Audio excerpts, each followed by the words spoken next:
আমি প্রথমেই ত্রিপুরা সরকারি কর্মচারী ফেডারেশনের রাজ্য সম্মেলনে নেতৃবৃন্দ এবং ফেডারেশনের যারা কর্মচারী বন্ধুরা সকলকে আমার প্রদেশ কংগ্রেসের পক্ষ থেকে আন্তরিক শুভেচ্ছা অভিনন্দন জ্ঞাপন করছি।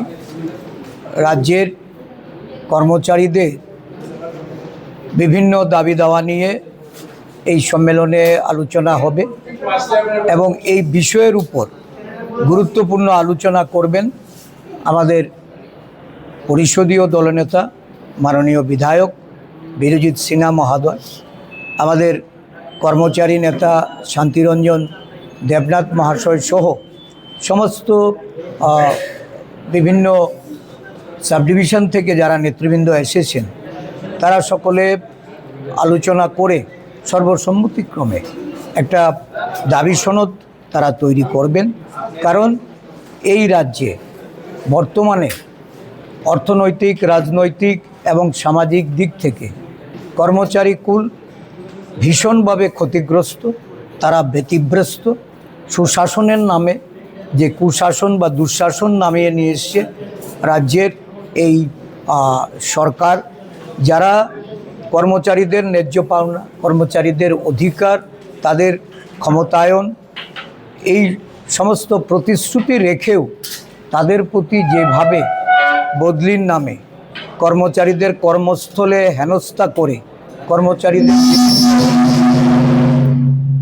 দাবি দেওয়ার প্রতি এই সরকারের যেভাবে অনৈতিক, অমানবিক আচরণ, সর্বোপরি কর্মচারীরা এই রাজ্যে নানাভাবে তারা বাধার সম্মুখীন হচ্ছে, ক্ষতিগ্রস্ত তারা হচ্ছেন। ত্রিপুরা সরকারি কর্মচারী ফেডারেশন ধারাবাহিকভাবে তাদের আন্দোলনের মাধ্যমে কর্মচারী কুলের যে তাদের যে সামাজিক পরিস্থিতি, রাজনৈতিক পরিস্থিতি নিয়ে তারা আন্দোলনে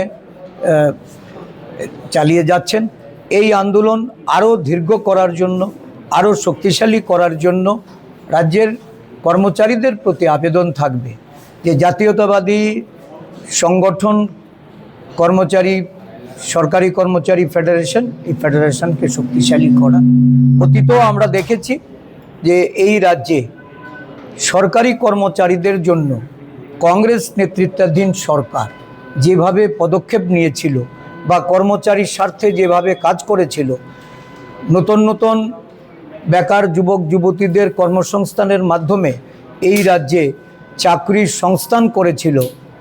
বিভিন্ন সময়ে আমরা দেখেছি কংগ্রেস সরকার ব্যাকলগ পূরণ করে, পে কমিশন প্রদান করে কর্মচারীদের তাদের অর্থনৈতিক বুনিয়াদ যেভাবে শক্তিশালী করেছিল।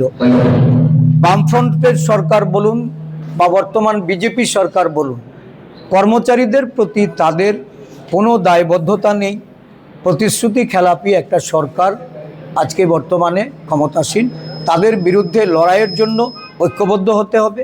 সমগ্র কর্মচারী বন্ধুদের প্রতি আহ্বান রাখব, এগিয়ে আসুন, এই লড়াইটা কর্মচারী ফেডারেশনের নেতৃত্বে সংগঠিত করুন, শক্তিশালী করুন। ধন্যবাদ।